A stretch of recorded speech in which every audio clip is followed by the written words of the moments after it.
So in this video we will see about the RFID technology, which is also known as a radio frequency identification.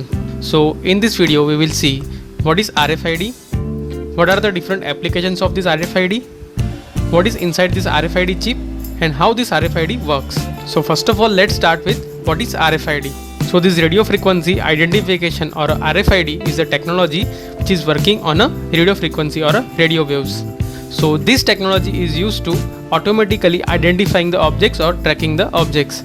Now here these objects could be anything. The objects could be books in the library, or it could be the any item which you are purchasing from the shopping mall, or it could be the inventory in the warehouse, or maybe it could be your own car. And not only the objects, but it can be used for the tracking the animals as well as the birds. So in this RFID technology, the RFID tag is used to get attached to the object which we wants to track. So this RFID reader is continuously sending radio waves. So whenever this object is in the range of the reader, then this RFID tag used to transmit its feedback signal to the reader. So it is very similar to the technology which is used in a barcode. But in case of a barcode, the object and the scanner should be in a line of sight. As this RFID technology is not a line of sight technology, so as far as this object is within the range of the reader, object is able to identify the reader and it is able to send the feedback signal back to the reader. So using this RFID technology, we can track even multiple objects at the same time. So now let us see what is inside this RFID system. So as we've already discussed, this RFID system contains two components, the RFID reader and the RFID tags. Now these RFID tags are also coming in many ways. Like this RFID tag could be an active tag, it could be a passive tag, or it could be a semi-passive tag. Now these passive tags do not have their own power supply. So this passive tag relies on the radio waves which is coming from the RFID reader for the source of energy. While in case of a semi-passive tag, they used to have their own power supply. But for transmitting the feedback signal back to the RFID reader, they used to rely on the signal which is coming from the RFID reader. While in case of an active tag, they used to have their own power supply. But for transmitting the signal back to the reader also, they are relying on their own power supply. So as this passive tag do not have their own power supply, so the range is less compared to the active and the semi-passive tags. Alright, so now first of all, let's see what is inside this RFID reader. So these RFID readers are coming in a many size and the shapes.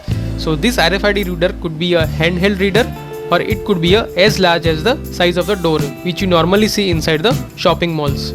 So this RFID reader mainly consists of three components. So the first component of the RFID reader is the RF signal generator.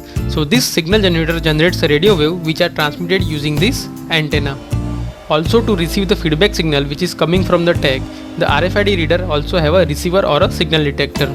And to process the information which is being sent by the RFID tag, this RFID reader also have a microcontroller, or many times this RFID reader is directly connected to the computer. So now let us see about the RFID tag. So most of the tags which are being used today are passive tags, because these passive tags are quite cheaper compared to the active tags, as well as they do not require any power source, so they are quite compact. So these passive tags are also coming in many forms.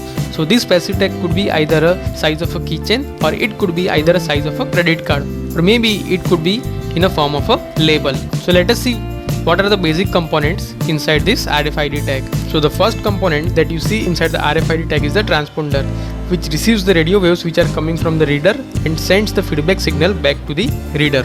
As the passive tags do not have their own supply, so they rely on the radio waves which are coming from the reader. So they used to get the energy from the radio waves which are coming from the reader. So using this rectifier circuit, the energy that is coming from the radio waves is stored across the capacitor, and this energy is used as a supply for the controller as well as the memory element inside this RFID tag. So now let us see the working principle for this RFID system. So before we see this working principle, let us see the different frequencies at which these RFID tags are operated. So mainly these RFID tags are operated at three frequencies: the low frequency range, the high frequency range, and the ultra high frequency range. So this frequency range or frequency of operation varies with country to country, but majority of the countries used to follow these frequencies for the operation for the RFID tags. So as these low frequency signals can travel very short distance, so the range of the RFID tags which is using this low frequency range is up to the 10 centimeters. So these high frequency radio waves can travel up to the 1 meter, while the ultra high frequency radio waves can travel much longer. So the RFID tags which are using this ultra high frequency can travel up to 10 to 15 meters.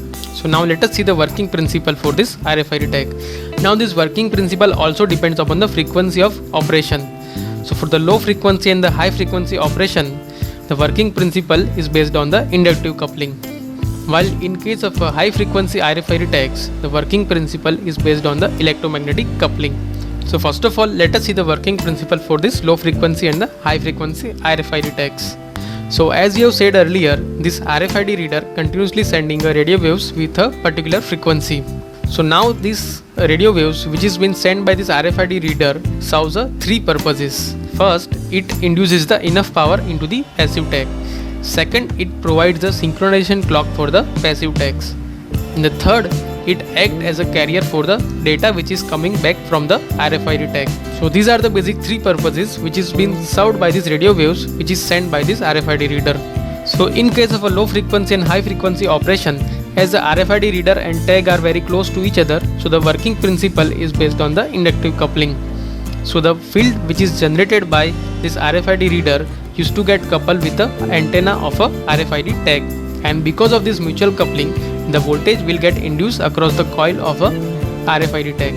Now the some portion of this voltage is getting rectified and used as a power supply for the controller as well as the memory elements. Now as the RFID reader is sending a radio waves of a particular frequency, so the voltage that is induced across the coil is also of a particular frequency. So this induced voltage is also used to derive a synchronization clock for the controller. So now suppose if we connect a load across this coil, then current will start flowing through this load, and if we change the impedance of this load, then the current that is flowing through this load will also change. So now suppose if we switch on and off this load, then the current will also switch on and off. So this switching of current or a rate of change of current also generates a voltage in a RFID reader. So this switching on and off the load is known as the load modulation. So now suppose if we switch on and off this load according to the data that is stored inside this RFID tag, then that data can be read by the RFID reader in the form of a voltage. So in this way, using this load modulation, we are changing the voltage that is generated across this RFID reader coil, and in this way we are generating a modulation on a carrier frequency. So in this way, in a low frequency and a high frequency RFID tags, using this load modulation technique, the data is being sent back to the RFID reader. So now let us see the working principle for the ultra high frequency. So in case of a ultra high frequency, as the distance between the reader and the tag is up to few meters, so the coupling between the reader and the coil will be the far field coupling. So this RFID reader continuously sending the radio waves of a particular frequency towards the tag, and in response, this tag is sending a weak signal to the RFID reader.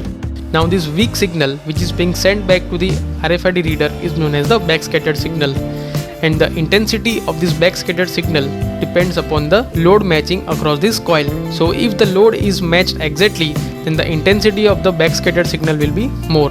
But if the load is not matched exactly, then the intensity of this backscattered signal will be less. So in this way, by changing the condition of a load, we can change the intensity of this backscattered signal. And if we change the condition of a load according to the data that is being stored across this RFID tag, then that data can be sent back to the RFID reader. So in this way, RFID reader is able to sense that data. Now in case of a far field coupling, as the distance between the RFID reader and tag is in the few meters, so the initial signal which is being sent by the reader should be strong, so that the backscattered signal can be retrieved by this RFID reader.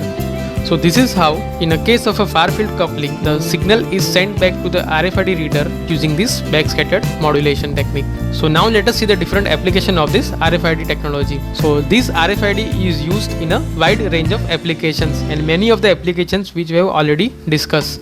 So here I am listing the few applications in which this RFID system is used. So I hope in this video you understood what is this RFID technology and how this RFID technology is working. So if you have any question or suggestion, please let me know in the comment section below. If you like this video, hit the like button and subscribe to the channel.